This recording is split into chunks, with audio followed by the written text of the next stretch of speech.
Buenos días nuevamente. Bienvenidos a un webinar más de TIC Negocios Cámara Valencia. Sabéis que TIC Negocios es el hub de tecnología, negocios de Cámara, donde impulsamos a las empresas para que se digitalicen de una manera profesional, que estén al día en las tendencias y puedan adaptarlas para ir mejorando, ir innovando.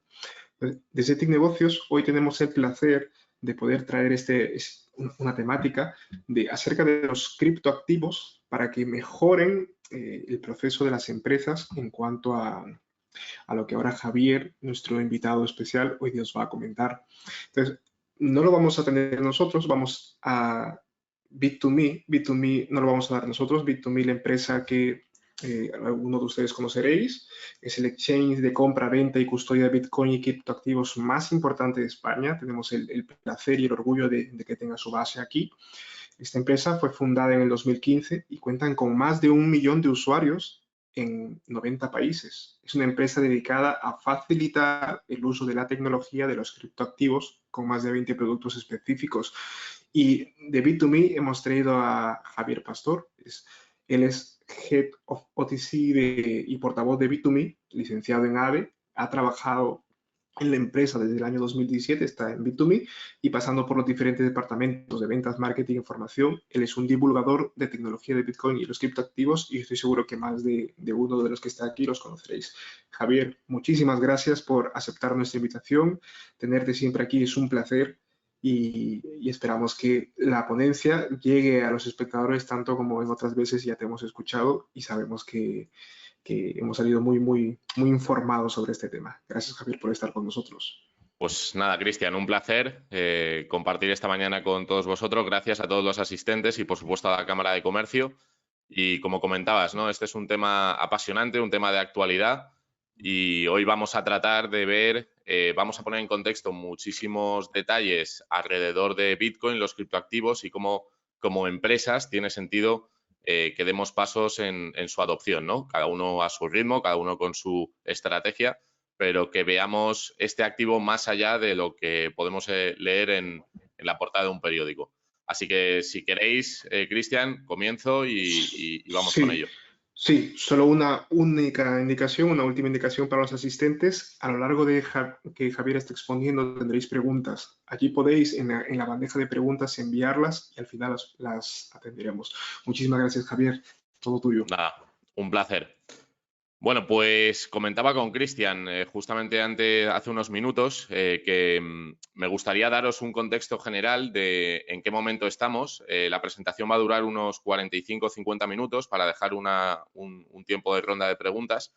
Y a mí me gusta, más allá de ir a la parte más de aplicación, entender el contexto y luego ir a la aplicación, ¿vale? Entonces, os voy a pasar por diferentes diapositivas, entrando por las características, propiedades de la tecnología y yo suelo empezar siempre dando un contexto histórico de en qué momento nos encontramos y por qué es importante esto respecto a Bitcoin y los criptoactivos. Aquí tenéis una gráfica sacada de un libro de Changing World Order, que es de Ray Dalio, es el CEO de Bridgewater, uno de los fondos de inversión más importantes del mundo, es estadounidense, y en él podéis ver una gráfica básicamente de los imperios, del auge y caída y de los ciclos, ¿no? De estos imperios, cómo se repiten desde el año, como veis abajo, 1500 hasta el año 2000, hasta la actualidad. Entonces tenemos las líneas que representan a diferentes imperios, pues pasando por España o China en la parte de la izquierda, luego Holanda, la línea naranja, la línea negra, Reino Unido, Estados Unidos, la línea azul oscuro y China, la línea roja que vuelve a subir. Las franjas grises que veis que cruzan de forma vertical son conflictos que hubo a nivel global cuando estos cruces se produjeron, ¿de acuerdo? Porque, bueno, al haber un cambio de orden mundial, al haber un cambio de hegemonía de la forma que tenemos de organizarnos a nivel global, pues ahí tiende a haber conflictos. ¿Por qué pongo esta gráfica? Porque los imperios o el orden establecido en un momento determinado va de la mano de la divisa de reserva mundial, ¿no? Hasta el siglo XIX, desde el siglo XV hasta el siglo XIX, utilizamos principalmente el bimetalismo, el oro y la plata como dinero en circulación principal, y a partir de este último siglo, del siglo XX, pues utilizamos el famoso y moderno dinero de los estados-nación, ¿no? El euro, el dólar, la peseta y todas las divisas que hemos conocido. Entonces ahora Esto lo introduzco porque estamos en el nacimiento de una nueva tecnología que entenderemos, creo, como dinero en los próximos años, que es Bitcoin y los criptoactivos, ¿no? Que es una nueva introducción de un concepto que trasciende a los estados-nación, que históricamente han sido los representantes del dinero que se ha utilizado delimitado dentro de sus fronteras. Algunos habréis escuchado también sobre la CBDC, lo pongo en la derecha, desvinculación del oro y deuda y CBDC. CBDC son monedas digitales de los bancos centrales, que sería una evolución del dinero actual. Entonces, ¿por qué ocurren estos cambios de paradigma que duran entre 80 y 120 años? Bueno, pues aquí tenéis uno de estos ciclos, un poco más resumido. Tenemos en la parte de la izquierda el nuevo orden mundial, que en el caso en el que estamos nosotros sería 1944 con el acuerdo de Bretton Woods. Tendríamos pues un periodo de paz donde la potencia hegemónica pues es el garante de establecer un periodo de tranquilidad, un periodo en el que no haya conflictos. Llegaríamos hasta el año 1971, que es clave dentro de este periodo, que es donde Richard Nixon desvincula el patrón oro del dólar y el dólar pasa a ser una divisa dependiente o respaldada en la venta de petróleo, ¿no? Con el famoso petrodólar a partir de 1973, cuando Kissinger viaja Arabia Saudí, ¿no? Llega a un acuerdo con los países productores de petróleo. Después podríamos hablar del año 2001 y del año 2008, que es la explosión de las primeras burbujas importantes dentro de este ciclo, y nos encontraríamos ahora, si veis aquí los números, en el número 13, 14 y 15, ¿no? Estamos empezando a ver cómo los balances de los bancos centrales se están expandiendo de forma exponencial, ¿no? Desde que Donald Trump entró en la Casa Blanca y ahora con Biden, bueno, pues el balance de la Reserva Federal se ha expandido, la deuda de Estados Unidos un 30%, ¿no? Una barbaridad en muy poco tiempo. Y tenemos conflictos internos, ¿no? Esto, bueno, no os tengo que convencer ni hacer decir nada respecto a esto porque lo estamos viendo, bueno, pues con Estados Unidos, la polarización que hay en Europa también y también los conflictos con otros estados-nación, ¿no? Entonces, nos encontramos en un momento de pérdida de confianza en la divisa de reserva y muchos están hablando ahora de los BRICS, que van a ser el sustituto del dólar, ¿no? Con esa moneda teóricamente respaldada en oro. Claro, al mismo tiempo está surgiendo esta nueva tecnología, esta nueva plataforma, que es Bitcoin, que es un nuevo tipo de dinero con una serie de ventajas que veremos ahora, ¿no? Entonces, bueno, esto ha pasado históricamente y seguirá ocurriendo, ¿no? Entonces, tenemos que ser conscientes en qué momento histórico nos encontramos para tomar las mejores decisiones como individuos o como empresas o como países, ¿no? Nosotros también hablamos con los representantes del Estado de diferentes ministerios y les estamos intentando hacer ver que Bitcoin, igual que ahora los bancos centrales están atesorando oro al mayor ritmo de los últimos 50 años, que Bitcoin es una alternativa y es importante tenerlo en cuenta, ¿no? Aquí tenéis simplemente algunos datos, dos gráficas sacadas de la Reserva Federal. Como comentaba, desde el acuerdo de Bretton Woods, en la parte de arriba a la derecha, pues desde 1950 hasta la actualidad, cómo los bancos centrales han controlado la inflación. Como sabéis, hubo un pico de cuando se rompió precisamente el patrón oro en 1971. Si veis la mitad de la gráfica, llegamos a una inflación casi del 20%. ¿Cuál es la diferencia que tenemos ahora? El apalancamiento, el endeudamiento que tienen los estados, las empresas, las familias es muchísimo más alto, ¿no? Que en los años 70 y 80. Por lo tanto, la subida de tipos que hemos tenido ahora recientemente, bueno, pues lo que va a provocar es que muchísimas empresas, muchísimos estados no puedan pagar la deuda y veamos quiebras, ¿no? De forma continuada y escalonada en los próximos meses, que nos llevará posiblemente a la siguiente crisis, que son esas líneas grises, ¿no? Veis que cada vez que se suben los tipos, pues posteriormente viene una crisis y es lo que vamos a ver ahora. Y en la parte de abajo tenemos el crecimiento de la deuda desde el año 2000, como veis se ha mantenido plana. En el año 2008 tuvimos la crisis de la subprime, de la burbuja de de Bear Stearns, de Lehman Brothers, y en 2020 pues ese pico con el COVID y esa forma que tenemos de stick, de hockey, que tiende a ir hacia arriba. Entonces, ¿qué ocurre? Que al final mucha gente no lo sabe, pero cuando pagamos con deuda, no pagamos con dinero. O sea, el dinero que utilizamos, ya sea de billete o ya sea digital, en euros, dólares o cualquier divisa estatal, es un dinero deuda. Por lo tanto, si la deuda se expande exponencialmente, lo que va a pasar con la unidad de cuenta de esa deuda, que es tu euro o tu dólar, se va a devaluar cada vez más rápido, ¿no? Ahora lo que están haciendo es intentar frenarlo, evidentemente, con la subida de tipos.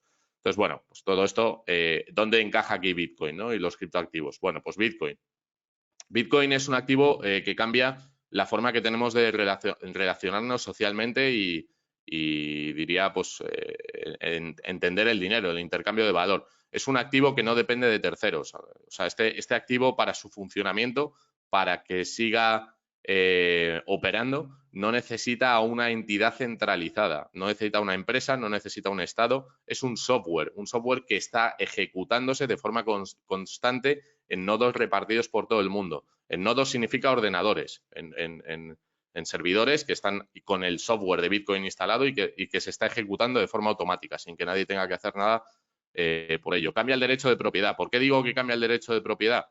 Porque es el primer activo en la historia, junto con el oro, podríamos decir, que si yo tengo el control que da acceso a esos Bitcoin, ningún tercero me lo puede confiscar, me lo puede embargar, puede censurar mis transacciones. Y eso es un cambio significativo, ¿no? Hablamos por ejemplo, tener bienes inmuebles, bienes raíces, o tener una empresa, o tener acciones, o tener una cuenta bancaria. Bueno, pues somos usufructuarios de cara al Estado-nación de todos esos bienes. Está bien o mal, da igual, es así. Bitcoin lo que introduce es que el usuario, la persona, la empresa, la institución tenga total y absoluto control sobre su propiedad, ¿no? Sobre esta propiedad de unidades finitas. Es propiedad objetiva, como comento, porque tienes una parte de un todo. O sea, Bitcoin al final van a existir 21 millones de unidades, suceda lo que suceda. A día de hoy existen unas 19.050.000 y vamos a tener control, vamos a saber exactamente qué parte del protocolo eres propietario, porque eso se puede auditar, se puede revisar automáticamente en la cadena de bloques, ¿no? Es de acceso global, es una tecnología que podemos acceder desde cualquier parte del mundo con un simple dispositivo móvil, un ordenador o incluso un trozo de papel. Luego os explicaré cómo. Es patrimonio portable porque podemos trasladarlo, podemos acceder a todo nuestro patrimonio independientemente de dónde nos encontremos. Tenemos el caso de Rusia con Ucrania, ¿no? La invasión del país. Bueno, pues imaginaos que tuviéramos ahí un inmueble o tuviéramos una cuenta bancaria o tuviésemos una empresa y te quieres ir con tu familia, bueno, pues no podrías porque el Estado pondría límites a poder mover tu patrimonio, ¿no? En un estado de guerra.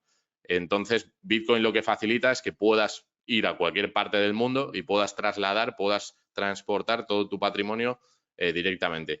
Es inconfiscable y esto introduce bueno, pues un reto y un desafío a cómo nos hemos organizado políticamente, ¿no? Porque la autoridad del Estado junta la soberanía, o sea, la soberanía del Estado consiste en poder aplicar la autoridad.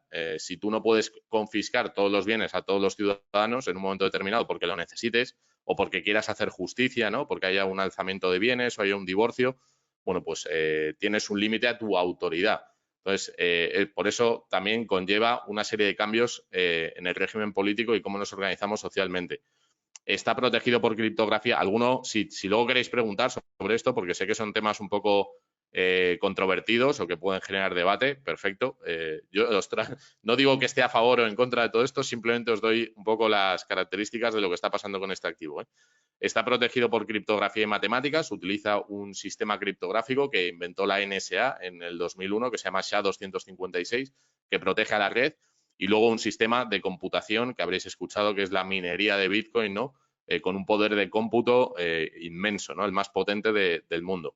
Es auditable e inmutable, es decir, podemos a tiempo real ver cuántas unidades de ese activo existen en circulación. Como comentaba antes, hay 19 millones y medio de Bitcoin en circulación de los 21 millones que van a existir y es inmutable porque la cadena de bloques donde se guardan la famosa blockchain, donde se guardan las transacciones y qué tiene quién, no puede ser modificada, ¿no? Desde el exterior. Y luego ese suministro finito de 21 millones de unidades que si yo quiero atesorar, quiero acumular riqueza en largos periodos de tiempo, pues evidentemente necesito que sea un activo finito que no se expanda su balance de forma ilimitada, ¿no? Este es un libro que yo recomiendo mucho, que es La filosofía de Bitcoin, de Álvaro de María, que es un autor español. Este es un libro de ensayo de 100 páginas que te ayuda a entender muy bien lo que está pasando. Y es el primer ensayo que se traduce en muchísimo tiempo al inglés, ¿no? Porque ha tenido un éxito tremendo, os lo recomiendo. Entonces, aquí Álvaro habla básicamente de lo que he comentado, la potestad y la autoridad a lo largo de la Iglesia, y que cuando hay cambios significativos en el acceso a la información y en la lógica de la violencia, cómo se aplica, bueno, pues el paradigma político, el régimen político cambia, ¿no? Lo vemos con los griegos, por ejemplo, en las polis griegas, con la forja de los metales y la posibilidad de forjar espadas, escudos, que te daban una superioridad militar contra otros imperios. Eso te cambia la forma de organizarte políticamente. Y por otro lado, la alfabetización, el acceso a la información que tienes de trasladar el conocimiento de una generación a otra, ¿no? La escritura. Eso por un lado. Y luego en la Edad Media, de la Edad Media a la Edad Moderna, podríamos decir que la imprenta como tecnología de Gutenberg en 1450 se utilizó por parte de Lutero, que publicó las 95 tesis protestantes, y lo que hizo fue romper la autoridad que tenía la Iglesia Católica durante los últimos 1200 años.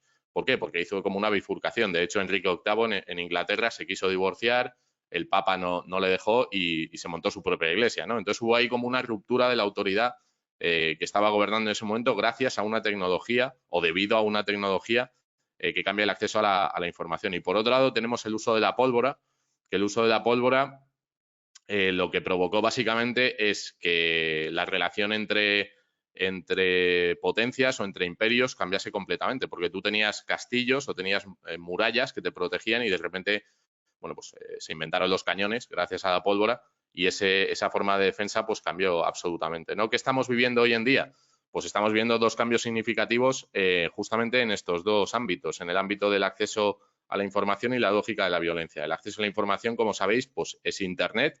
Internet cambia la forma que tenemos de educarnos, de informarnos a través de la televisión, la radio y la prensa en el siglo XX y a principios de este siglo. Y por otro lado, la inteligencia artificial, ¿no? Que está abriendo una nueva forma de entender el mundo y de formarnos e informarnos. Y por otro lado, tenemos, como comentaba, Bitcoin, que pone un límite al régimen político actual, que es el Estado-nación, de poder confiscar, aplicando su poder, su autoridad y su potestad, pues todos los bienes de los ciudadanos, ¿no? Bitcoin es un límite a la capacidad de expropiación de los Estados-nación. Por lo tanto, en las próximas décadas, pues probablemente veamos, pues aparte de que haya un deterioro en la confianza de algunas instituciones, veamos un cambio significativo, ¿no? Entonces, esto no solamente es una relación, y yo sé que esto suena muy disruptivo, ¿no? Todo lo que estoy contando, pero esto no solamente es una relación entre estados y ciudadanos normales o ciudadanos de a pie de calle, esto es una relación que cambia, esto es una tecnología que cambia la relación también entre estados-nación, entre ellos mismos, ¿no? Porque ahora, bueno, pues como sabéis, el Estados Unidos es el que controla el sistema de pagos con el dólar, el SWIFT, también estamos viendo ahora el bloque de los BRICS, cómo están montando su modelo. Pero claro, no pueden confiar los unos en los otros para tener una divisa compartida, incluso respaldada en oro, ¿no? Entonces, Bitcoin puede jugar un papel fundamental en la relación entre estados para hacer pagos internacionales sin tener que confiar en la otra parte. Y eso es, bueno, pues un cambio también importante. Hablo de compras de commodities, de petróleo, de grandes cantidades o de otro tipo de activos. Aquí, bueno, hemos hablado un poquito sobre la historia de los imperios, hemos hablado sobre Bitcoin. Vamos a hablar un poquito sobre el dinero, porque esto es algo que no se nos enseña normalmente, pero es importante. El dinero ha sido una tecnología que ha evolucionado a lo largo de la historia, no ha sido fija ni constante, ha cambiado en función de las necesidades del momento social que hemos vivido. Pues desde el trueque, como sabéis, con representaciones, los famosos tokens, que los tokens al final son una representación de valor entre personas que nos sirve para ponernos de acuerdo en dar unidad de cuenta a determinados productos o servicios que intercambiamos, ¿no? Pues el ganado, las plumas, las conchas, el cacao, luego los metales preciosos, que pues, se empezaron a descubrir las primeras monedas hace 2500 años. Esa vinculación con el imperio, con los reyes, con los estados, consistía básicamente en sellar esas monedas para dar validez de que tenían la cantidad concreta de oro, de plata o de otros metales. La creación de los bancos centrales, que hay gente que lo desconoce, aunque el primero fue en Holanda, después en Reino Unido, en la era moderna, digamos, en Estados Unidos en 1913 se crea la Reserva Federal, que es una institución privada, que son los emisores únicos del dólar, ¿no? Y como comentaba antes, 1944, acuerdo de Bretton Woods, 1971, ruptura del patrón oro. Luego lo que hemos visto son construcciones y mejoras a través de la tecnología, como pueden ser Visa, Mastercard, PayPal, pero todos son capas que se construyen sobre el sistema monetario que hemos conocido, ¿no? El sistema fiat, que se conoce como sistema fiduciario, sistema fiat. que es dinero por decreto, básicamente. Y luego está Bitcoin, que bueno, pues es un nuevo tipo de dinero que nace de Internet, la plataforma de comunicación y colaboración más grande del mundo, ¿no? Que conecta a 7.800 millones de personas y que facilita que, independientemente de dónde hayas nacido, en Europa, en Estados Unidos, en Latinoamérica, en África, puedas acceder a un sistema de comunicación y trasladar o enviar y recibir valor sin necesidad de un intermediario que haga esa función por ti, ¿vale? Aquí tenéis las propiedades famosas del dinero, que son unidad de cuenta, almacenamiento de valor y medio de intercambio, la parte de la izquierda. Almacenamiento de valor. Alguno dirá, bueno, es que Bitcoin es muy volátil. Sí, justo, es muy volátil precisamente porque parte de cero, parte de no tener ninguna referencia el mercado de un activo como este. No existía y su valor era cero. Por lo tanto, hasta que la sociedad entienda lo importante que es, bueno, pues va a haber ciclos de auge y caída. Luego veremos alguna gráfica. Es una creencia, porque al final el dinero es una creencia. O sea, todos tenemos fe en que el euro de hoy nos va a servir para hacer intercambios mañana, pasado y dentro de 5 años, ¿no? Por eso trabajamos y ponemos nuestro tiempo y esfuerzo en que nos paguen en ese token, en ese papel o en ese dígito que vemos en la pantalla de un ordenador. Es un lenguaje que nos permite comunicarnos, evidentemente, y es una tecnología que, como comentaba, ha evolucionado. Entonces, en la parte de la derecha tenemos las características, bueno, pues la fungibilidad, no es desgastable, portable. Bueno, esto es pues, comparado con el oro o con el fiat, pues es superior. Entonces, claro, esto hasta que uno lo interioriza, a mí me costó un montón. Yo llevo 5 años y al principio pues tenía un rechazo a todas estas ideas enorme. ¿Por qué? Pues porque lo que estaba entendiendo es que estaba utilizando un tipo de dinero que potencialmente puede llegar a ser desplazado por uno que es mejor y claro, eso cuesta mucho asumirlo y entenderlo, ¿no? Pero es lo que está pasando y luego veréis por qué, ya no solo a nivel estatal, sino institucional, con los fondos de inversión más importantes del mundo, los pasos que están dando, ¿no? En esta dirección. Y nosotros, por ejemplo, en Bit2Me, que somos una empresa participada por ejemplo, Telefónica, para los que no lo sabíais, ¿no? Esta es la historia de Bitcoin muy resumida, aunque Bitcoin en realidad nace en los años 70 a partir del Bank Secrecy Act que se impuso en Estados Unidos, que de alguna forma, bueno, pues autorizaba al Estado a intervenir o supervisar las transacciones y los intercambios que había electrónicos atados a las identidades, pues para el tema de prevención de blanqueo, terrorismo y demás, ¿no? Entonces hubo un grupo ahí de cypherpunks, de criptógrafos y matemáticos que se juntó ya en esos años y empezaron a desarrollar un ciberdinero. Ellos sabían que Internet iba a ser una plataforma de comunicación que iba a surgir y desarrollaron un sistema que primase la privacidad, por un lado, y la capacidad de almacenar riqueza y poderla enviar o recibir a cualquier parte del mundo, ¿no? Entonces, aquí tenemos un famoso white paper, que es cuando se publica el libro blanco de Satoshi Nakamoto en el año 2008. Satoshi Nakamoto es el creador, pero nadie sabe quién es. Publicó, bueno, pues en un foro de criptografía especializado el paper de 9 páginas, que lo tenéis traducido a español. Luego, la primera transacción que se hizo en el año 2009, el primer pago fueron 2 pizzas por $10.000. Satoshi Nakamoto desapareció en el año 2010.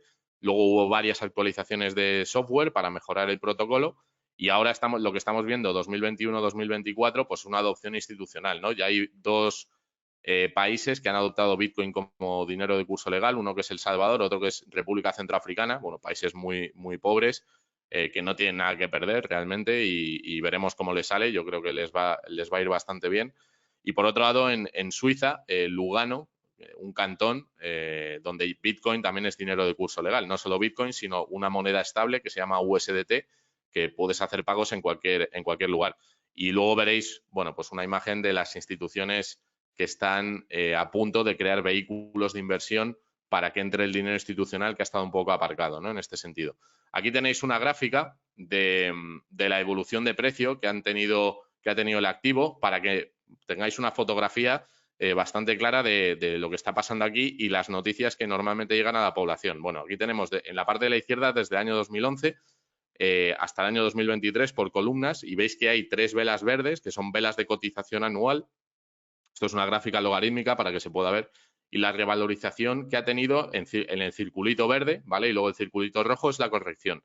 Entonces, ¿dónde es donde normalmente los medios de comunicación hacen mucho hincapié en que Bitcoin es muy volátil y demás? Que es volátil, evidentemente. en el circulito rojo, ¿no? Sí que es verdad, claro, si sube de céntimos de dólar a $1000 y luego corrige y se va a 132, pues evidentemente es una corrección tremenda, ¿no? Pero es que esto ha sucedido y va a seguir sucediendo en ciclos. Y luego os explicaré por qué, porque es una tendencia de acumulación muy, muy, muy clara, ¿no? Aquí tenéis una gráfica quizá más visual, si alguno está familiarizado con la inversión o con el trading. En la parte de la derecha tenéis los precios de Bitcoin desde el principio, ¿no? La línea o las montañas, que podemos ver aquí 3 montañas, pues son las cotizaciones y los ciclos. Y luego entre las montañas, no sé si veis una línea morada, esa línea morada lo que marca es un evento muy importante dentro de Bitcoin que se llama halving. El halving básicamente es que la emisión de esos nuevos Bitcoin que comentaba antes, que hay 19 millones y medio y que van a llegar a 21, cada vez se entregan de forma más lenta, cada vez se emiten de forma más pausada, ¿no? ¿Eso qué significa? Pues que en un primer momento se entregaban una cantidad de Bitcoin cada vez que se minaba uno de esos bloques de la blockchain, como recompensa a los mineros por proveer de seguridad a la red, y eso se va reduciendo cada 4 años. Esto va a suceder de nuevo en el año 2024, dentro de 291 días exactamente. Podemos saberlo matemáticamente cuándo va a ocurrir. ¿Y qué ocurre? Que cuando tú retiras nuevas unidades de este activo al mercado, al final, bueno, pues el precio tiende a subir porque la demanda se mantiene o sube, o hay más necesidad, ¿no? Por ejemplo, por la devaluación que vemos de las divisas. Esto es una gráfica que hace referencia a este concepto, al halving. En la parte de abajo tenemos los bloques que se tienen que minar para que se reduzca a la mitad la emisión de esos nuevos Bitcoin, de esas nuevas unidades. Empezamos con 50, ahora estaríamos donde veis el cuadro rojo con el 1,7 de inflación, se están entregando 6,25, ¿vale? Y en el próximo ciclo se entregarían 3,12 en la parte de abajo, lo podéis ver. ¿Eso qué significa? Bueno, pues que la emisión de Bitcoin es deflacionaria y lo estaremos comparando con una unidad de cuenta que es exponencial, que es el euro, el dólar, las unidades de cuenta de las que partimos, ¿vale? Bueno, sigo. Esta es la gráfica del euro desde que empezó a funcionar. Esto lo habréis notado sobre todo en los últimos 2-3 años, la devaluación tan tremenda que ha tenido. Pero es que ya desde el año 2000, la pérdida de capacidad de compra que tiene este tipo de dinero, que es el dinero emitido por los bancos centrales y los estados, pues tiene un problema y es que se devalúa y cada vez más rápido. Y eso hablamos del euro o del dólar. Pero si ya te vas a Latinoamérica o te vas a Asia, o África, pues tenemos un problema importante con el dinero que hemos utilizado, que ha tenido cosas buenas, no digo que no, pero tiene una trayectoria que clarísimamente es la que hemos visto. O sea, si esta trayectoria es constante, no es muy volátil, eso es cierto, pero es constante deterioro, aquí tenemos justo el contrario, ¿no? Tenemos una revalorización constante del precio de un activo, aunque es volátil, efectivamente, ¿no? Pero la trayectoria es inversa. Totalmente. Aquí tenemos simplemente que tengáis una foto de los tipos de activos que existen en el mercado y la devaluación o revalorización que han tenido cada uno de ellos. Pues desde los bonos, un 3,74 los últimos 10 años, el cash un 40%, equity, real estate, los inmuebles un 16,70 anualizado. Luego los commodities, pues depende del commodity, el carbón que ha sido muy penalizado por los objetivos de medioambientales, y el litio, pues que sí se ha revalorizado por el uso en los móviles, los metales preciosos, mucho más constante, las obras de arte y Bitcoin, que tienen una media de revalorización de un 230%, incluidos los años de caída, ¿no? O sea, claro, esto no se suele contar. Aquí os voy a dar un par de pinceladas sobre un concepto que habréis escuchado mucho, que es blockchain. Al final, blockchain es un sistema de almacenamiento de información. En el momento en el que tú puedes sustituir la palabra blockchain por base de datos y significa lo mismo la frase, blockchain no está aportando ningún valor añadido. Mucha gente se ha empeñado y mucha gente traslada la idea de que lo disruptivo es blockchain. Blockchain básicamente es un sistema para almacenar información. Ahora, si esa información, como veis en la imagen de arriba a la izquierda, no está distribuida, no está descentralizada, dependemos de instituciones que pueden compartir o no esa información. Entonces tendríamos en la parte de arriba a la izquierda, pues lo que sería un banco central de la que dependen todos los bancos. Luego tenemos lo que se conoce en medio como una DLT, Distributed Ledger Technology, que ya dependería de diferentes nodos. Y luego tenemos una red como Bitcoin, que sería la tercera. Entonces, ¿en qué consiste la blockchain? Básicamente en que tú introduces un input, una información en ese bloque que tiene una capacidad de almacenamiento, en el caso de Bitcoin es 1 mega, y eso se copia en una serie de nodos distribuidos en todo el mundo. Eso es importante. Eso es una blockchain descentralizada, pero lo que estamos viendo son blockchains centralizadas que no tienen un acceso público, que tú no puedes auditar ni puedes ver porque los creadores de esa blockchain solo dan acceso a quien quieren. Por ejemplo, si los bancos tienen una blockchain y tú utilizas la blockchain del banco, dependes de la información que crean esos bancos. Entonces, volveríamos un poco a lo mismo. ¿Tiene sentido para el consorcio de bancos o de algún sector de logística o de los estados para el tema de identidad digital? Pues puede tener sentido, no digo que no, pero estamos hablando de cosas completamente distintas, ¿no? Entonces, lo que sucede con estos bloques es que generan una huella dactilar, un hash, que se llama, que sería como el identificador del bloque, con toda la información que tiene dentro, y se conecta con el bloque siguiente, y eso se copia y se almacena en diferentes ordenadores. Y para que eso se copie y se almacene de forma segura, lo que se hace es crear un incentivo, un token, que recompense la seguridad a los participantes de esa red, ¿vale? Entonces, lo que vemos es que las blockchain públicas como Bitcoin sí que tienen ese incentivo, que son los nuevos tokens, y luego podríamos hablar de las altcoins, que ahora hablaremos de ellas y qué sentido tiene el mundo empresarial, ¿vale? No me voy a enrollar mucho, pero sí que tengáis algunas pinceladas de todas estas cuestiones. En la parte de transacciones y custodia, Bitcoin al final y las criptomonedas funcionan con una dirección. Una dirección es como la cuenta bancaria que tú puedes tener en el BBVA, en el Santander, en la Caixa. ¿La diferencia cuál es? La diferencia es que puedes utilizar esas direcciones a través de un tercero, como seríamos nosotros, Bit2Me, que seríamos el banco de criptomonedas, o puedes utilizar esas direcciones directamente en una aplicación que tú te descargues en el móvil. Tú te descargas un monedero de Bitcoin o de criptomonedas en el teléfono móvil y ya puedes enviar y recibir cripto desde cualquier parte del mundo sin necesidad de un intermediario. Pero ¿qué ocurre? Que evidentemente tenemos que acceder a comprar Bitcoin en un momento determinado o criptomonedas. Entonces, para hacerlo de forma segura, hay empresas, y ese es nuestro modelo de negocio, que lo que hacemos es conectar tu cuenta bancaria o tu tarjeta de crédito con este sistema que es Bitcoin y las criptomonedas. Entonces, tenemos en los monederos que tenemos una dirección pública y tenemos una dirección privada. La dirección pública, como comentaba, es como tu cuenta bancaria. La puedes compartir con quien tú quieras, ¿vale? Esa dirección puede estar vinculada a una identidad o puede estar no vinculada a una identidad. En el caso de las empresas, pues lo ideal es que lo esté, ¿no? A nivel de empresa, evidentemente, para tener un control.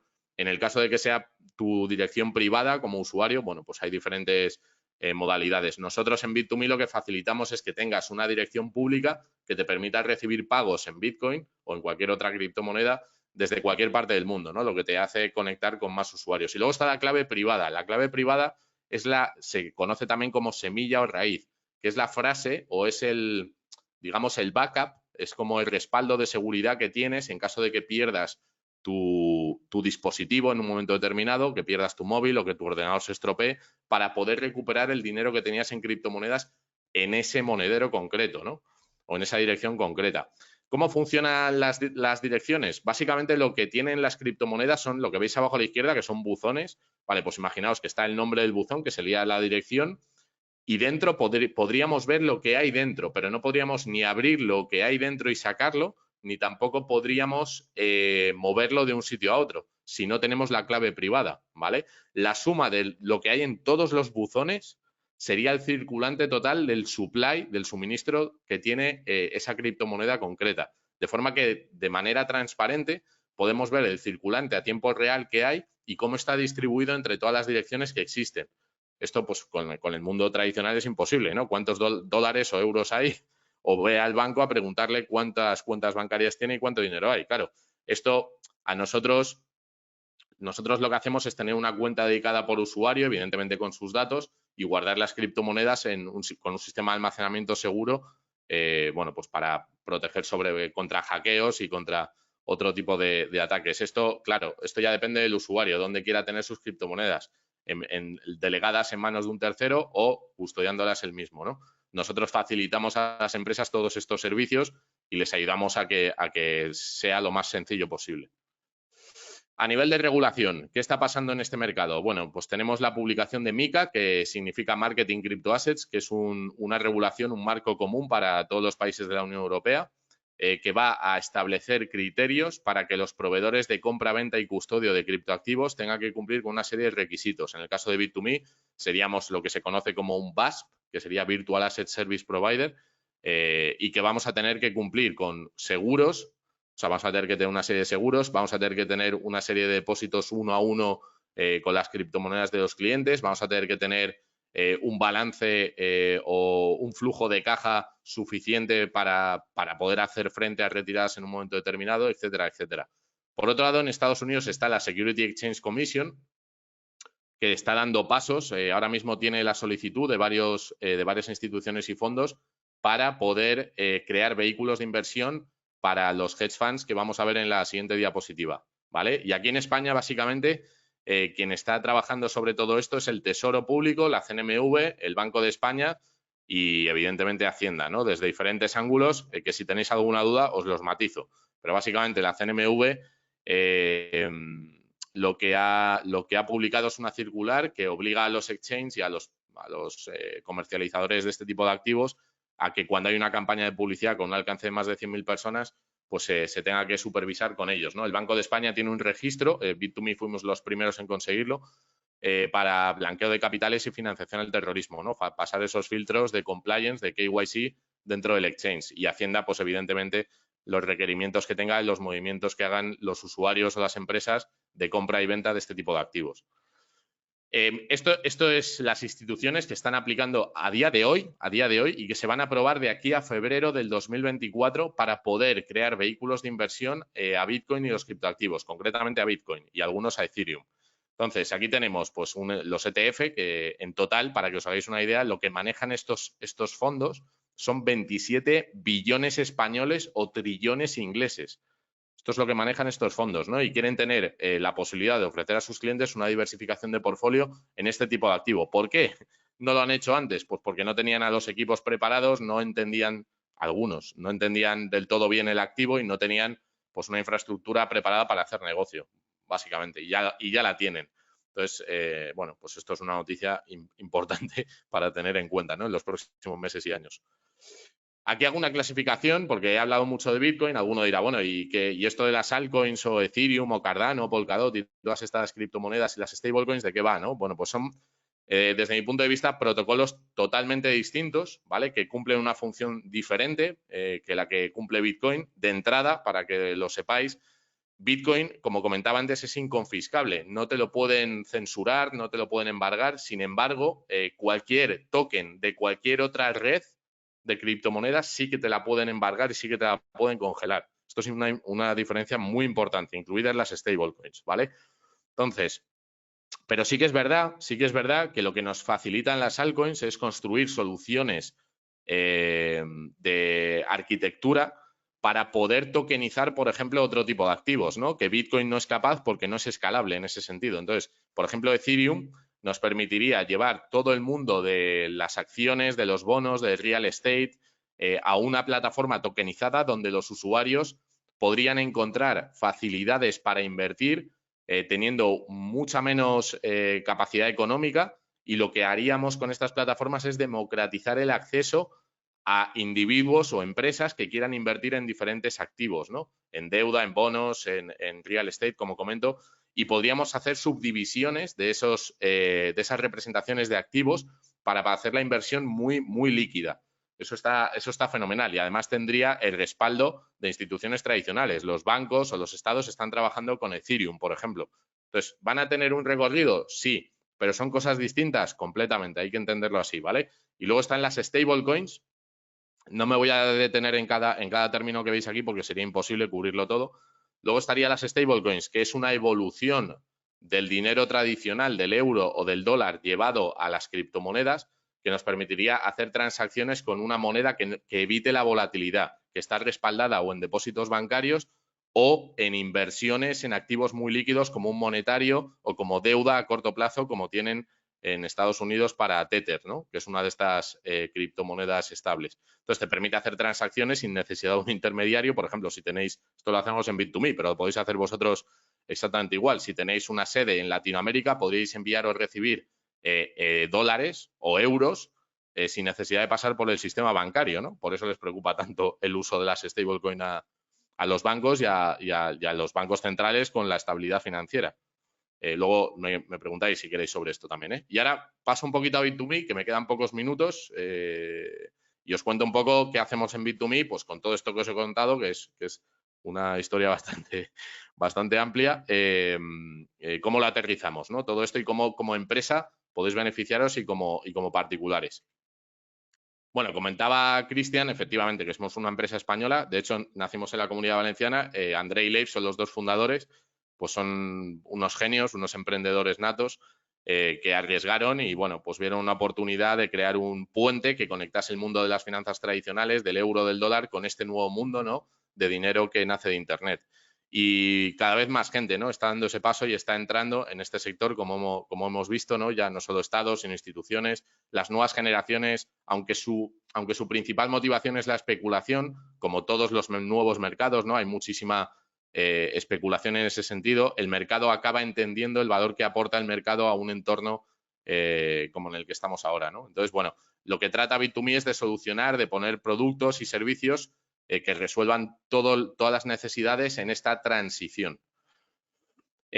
Si veis la plataforma, podéis descargar la aplicación en el teléfono móvil, se llama Bit2Me, os aparecerá el numerito 2 de color azul, y también podéis entrar directamente a la página web. ¿Qué tiene de bueno Bit2Me? Bueno, pues además de que es una empresa española, la cercanía, el servicio que damos, la interfaz es tremendamente sencilla de utilizar, o sea, para alguien que no haya comprado criptomonedas nunca es el lugar ideal, porque además tienes, bueno, pues tutoriales, tienes asistencia, soporte telefónico, online, todo en español, evidentemente, casi un servicio personalizado, y tenemos además servicios dedicados a empresas directamente. O sea, si ahora os comentaré algunos de los servicios por si os parece útil alguno de ellos y me queréis preguntar, ¿vale?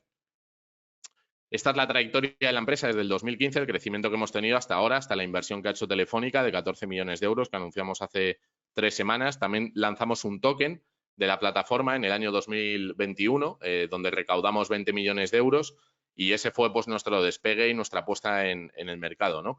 Ahora mismo tenemos más de 20 productos. El último, que creo que es muy significativo, es la entrada en la participación con el Tesoro en el Sandbox, para poder llevar token security a la plataforma y poder comercializar estos tokens o estas representaciones de valor, de acciones u otro tipo en Bit2Me, ¿no? Esto, pues, más o menos a 6-12 meses, cuando prevemos que estará listo. Se llama STX, STO. Entonces, bueno, ya digo, las empresas ahora mismo están explorando la posibilidad de entrar en el mundo Web3. Por eso Telefónica también ha dado el paso, porque ve el potencial, ¿no?, el Internet de la propiedad. Hemos estado en el Internet 2.0, dependiendo de plataformas centralizadas, de redes sociales, como todos sabéis, Facebook, Instagram, TikTok. Lo que promete la Web3 es no depender de un tercero, sino utilizar un protocolo que no tenga una empresa detrás, que sean plataformas incensurables, que nos permitan ser custodios de nuestra identidad, y no solo de nuestra identidad, sino de nuestras criptomonedas o nuestros activos digitales, ya sean, pues como comentaba, acciones, bonos, NFTs y otro tipo de activos. Y bueno, esta es un poco la trayectoria, el timeline de Bit2Me, ¿no?, el crecimiento que hemos tenido. Aquí vamos a aterrizar un poco los productos para que os hagáis una idea. El wallet, que sería el esqueleto principal, que lo que permite es comprar, vender, intercambiar, enviar y recibir criptomonedas, ¿no? Tenemos más de 200 listadas. Luego las transferencias en stablecoins, como comentaba, si tenéis una cuenta de empresa y tenéis delegaciones en otros países o tenéis diferentes usuarios o incluso empleados que quieren cobrar en este tipo de dinero, bueno, pues lo podéis hacer a través del wallet directamente de Bit2Me. Bit2Me OTC es un servicio de compras institucionales para más de 100.000 euros, con un servicio personalizado, incluso quedamos personalmente con las personas que quieran utilizar este servicio.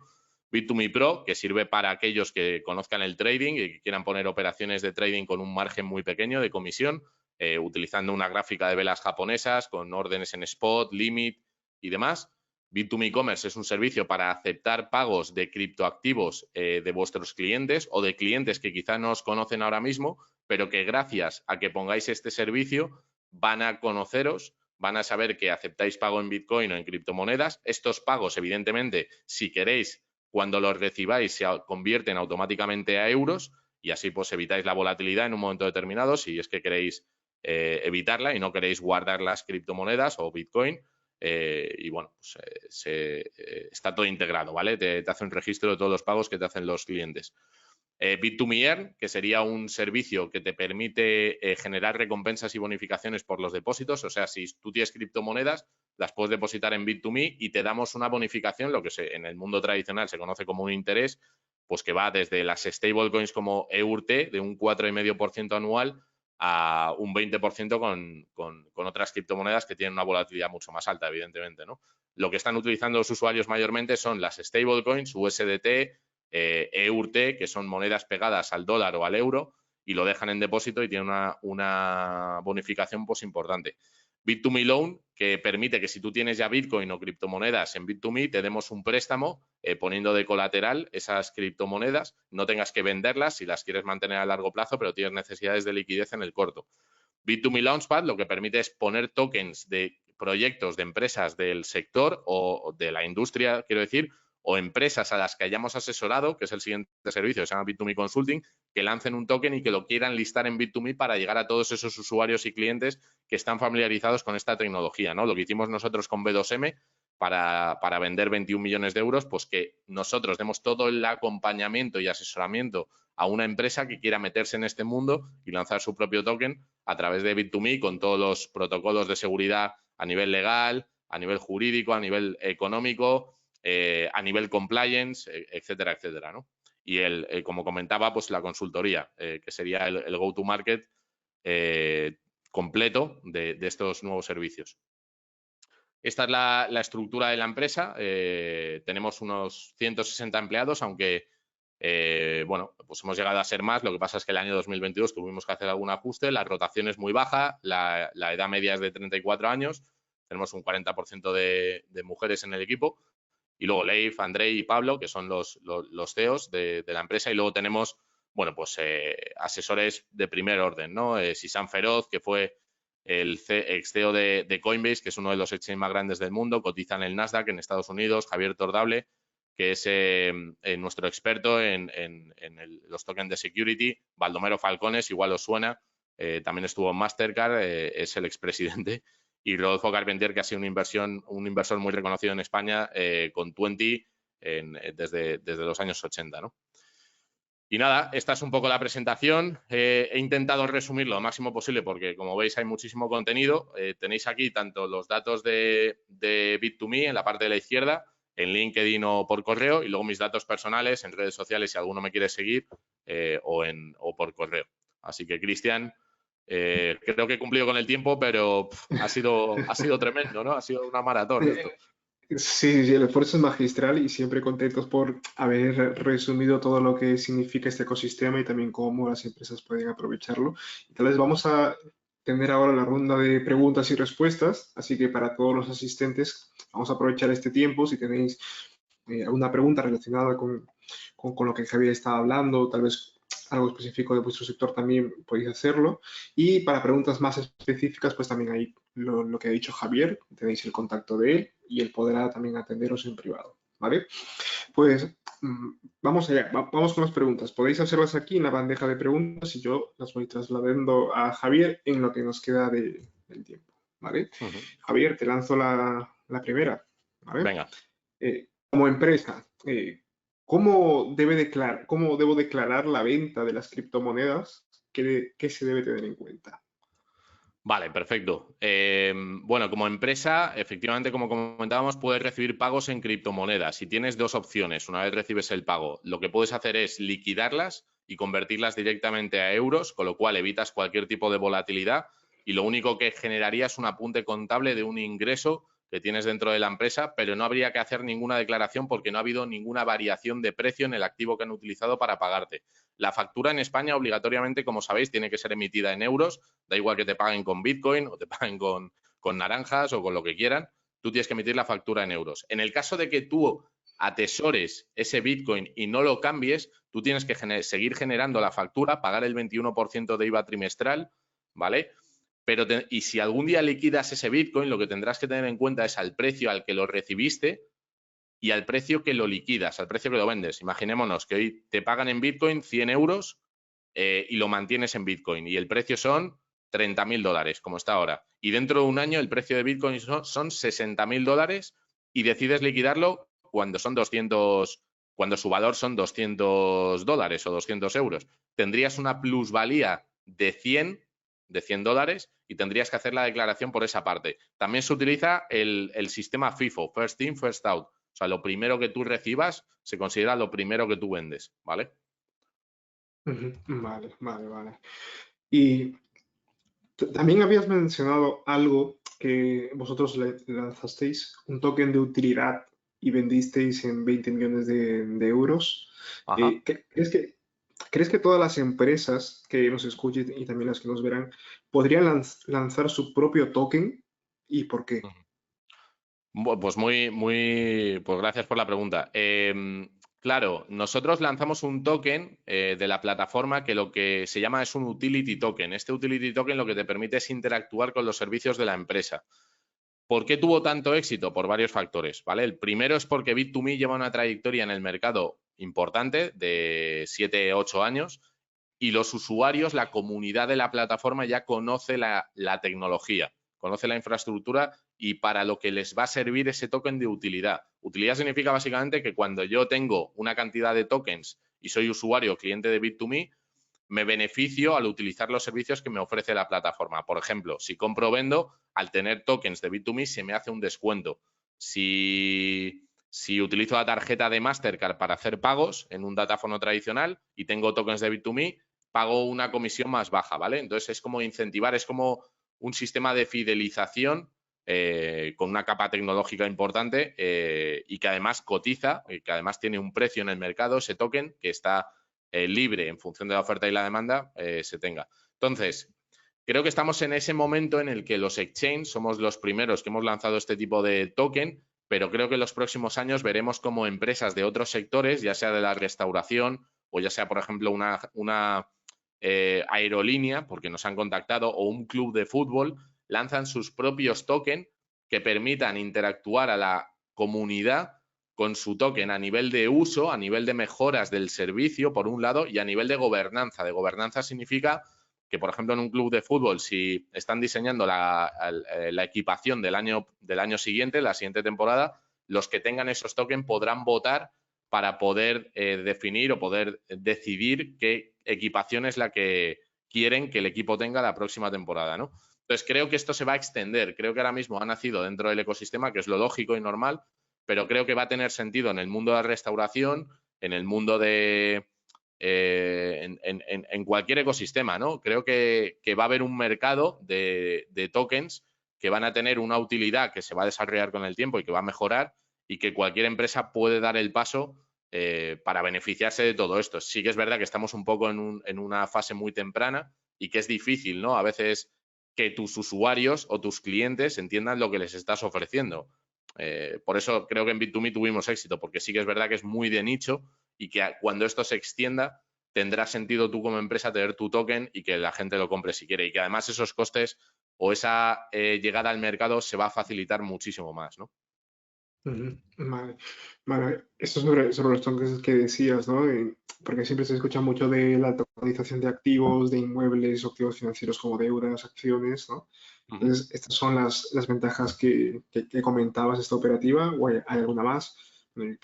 Claro, dentro del ecosistema de los criptoactivos, como veíamos antes, ¿no? Los tipos de criptoactivos que existen, hay diferentes tipos de tokens. No todos los tokens son iguales. Tenemos, por ejemplo, el token de Bitcoin es un commodity, que sería un activo real, igual que podría, porque es un activo que no depende de terceros. Sin embargo, luego hay tokens que pueden tener una utilidad y que pueden además actuar como tokens de pago, porque nosotros en la tarjeta de Mastercard permitimos que si tienes tokens de B2M, los puedas utilizar conectándolos a tu tarjeta de Mastercard para pagar en los datáfonos, ¿no? Y eso se considera un e-payment token, un token de pagos.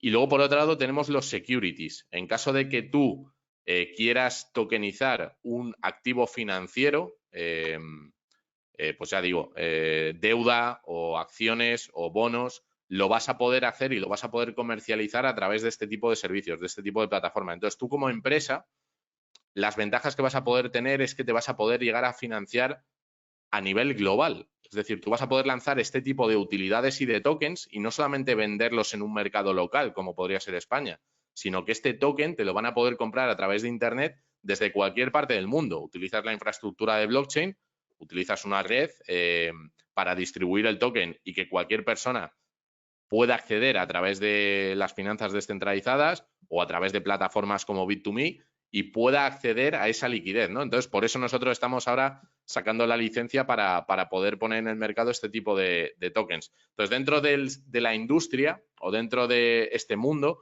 tenemos que diferenciar los tipos de token que hay para entender el objetivo que queremos alcanzar, ¿no? Entonces, como decía, los commodities, los tokens de pago, los utilities y los securities, y cada uno tiene una regulación específica. Eso es importante. Muy bien. Y aquí también, como nos están viendo desde el extranjero, entiendo que desde Latinoamérica también, pueden seguir en el webinar en español, preguntan acerca de cómo pueden las empresas extranjeras de la TAM, ¿vale?, usar servicios de listamiento para utility tokens, STOs, que deben hacer requerimiento, o sea, ¿qué requerimientos deben hacer? Claro, para listar STOs o tokens de security tokens, claro, necesitan hacerlo a través de un intermediario que ponga los tokens en un mercado secundario. Ellos pueden lanzar su token en un mercado primario, o sea, ellos lo pueden vender. Pero claro, el problema que hay con esto es que la regulación lo que establece es que tú, para vender esos tokens, vas a tener que recoger dinero fiat de cualquier país. Pues vas a tener que pasar por una serie de filtros de onboarding, de identificación del cliente, de origen de fondos, que muchísimas empresas, pues evidentemente por su infraestructura, no tienen. Entonces dependes de un tercero que tiene que tener una serie de licencias para poder comercializar este tipo de activo. Entonces, habría que identificar en cada país, porque no sé la regulación en los países de Latinoamérica cómo está, pero sí que sé que en Europa estamos siendo pioneros en ese sentido a nivel mundial, incluso por delante de Estados Unidos, y que aquí la idea es que Bit2Me, por ejemplo, facilite que si tú quieres lanzar un security token, lo puedas poner en el mercado con toda la garantía que te da que haya una empresa que haga el servicio de compliance, de KYC, de onboarding, con toda la seguridad, ¿no? Entonces, ahora mismo ya digo, para poner un token en el mercado, lo ideal para que tenga éxito es hacerlo a través de un intermediario, como sería Bit2Me, y luego elegir el intermediario que tú consideres que conecta mejor con tu público objetivo, ¿no? Sí. Gracias, Javier. Bueno, la misma persona sigue preguntando acerca de Bit2Me y está claro que vosotros podríais, bueno, asesorar, gestionar a la empresa que esté interesada en hacer este tipo de listados, ¿no? Así que sí. Y lo último ya para terminar, para que no nos come el tiempo, lo que comentabas de Bit2Me Commerce, pues no sé si lo he dicho bien, pero sobre, claro, las empresas que quieran comenzar a aceptar pagos en Bitcoin y otras criptomonedas, pues podrían hacerlo allí, ¿no? Y entiendo que hay una línea específicamente para esto, ¿no? Y también el equipo de Bit2Me Sí, está lanzando bastante. Hay pocas empresas que he escuchado, pero sí que es una ola que ha venido para quedarse, ¿no? Tal vez alguna valenciana, creo que es Teika y una Cool Mod Delivery, también. pero Uh-huh. Sí, entonces, o no sé si sea, puedes sí, comentar justo un ahora, poco más, ¿sí? ahora mismo, Cristian, tenemos más de 40 empresas que ya tienen nuestro servicio, que es Bit2Me Commerce, que lo que permite básicamente es recibir pagos a través de tu plataforma. Cuando el cliente va a elegir el medio de pago que quiere utilizar, pues puede elegir tarjeta de crédito, transferencia, PayPal, otro tipo de pagos electrónicos que tengáis, y en este caso sería Bit2Me e-commerce. Se abriría el monedero al precio que tiene la criptomoneda en ese momento, se calcularía la cantidad que tiene que enviar el usuario con el código QR, lo enviaría y directamente, evidentemente, previamente tenéis que tener una cuenta con nosotros, una cuenta de empresa, que si os dais de alta, pues básicamente seguir los pasos de onboarding, como si os abrieseis una cuenta bancaria, para poder recibir esos pagos, ¿no? Yo creo que estamos en el año 2000 de Internet en cuanto a Bitcoin y las criptomonedas, en el sentido de que en aquel momento quizá mucha gente se planteaba crear una página web o no crearla. Y bueno, pues esto es adelantarte pues, a los competidores, ir formando a tus equipos. También puedes aprovechar el marketing que esto te da de cara a los medios de comunicación, que siempre se hacen eco de este tipo de cuestión. Entonces, aunque no te pague nadie ahora, yo creo que bueno, no te cuesta nada, no te cuesta dinero, yo creo que es algo interesante, ¿no? A considerar y empezar a aprender directamente utilizando la tecnología. Muy bien, muy bien. Pues Javier, hemos cumplido con el tiempo. Muchísimas gracias por sintetizar todo y comprimirlo y también una respuesta aquí a las preguntas. Esperamos que todos los asistentes y los que vais a ver luego posiblemente tendréis ahí los datos de contacto de Javier y si él también puede remitiros con alguien de B2B Commerce u otra área que os ha mostrado, pues seguramente estará encantado de poder hacerlo. Javier, Claro que sí. gracias por estar hoy con nosotros. Ya Gracias a nos vosotros vemos y nada, un próximamente. placer. Gracias, Javier. Hasta Gracias. luego. Todos los asistentes podrán tener una encuesta al finalizar el webinar, así que os dejo con la encuesta. Muchísimas gracias.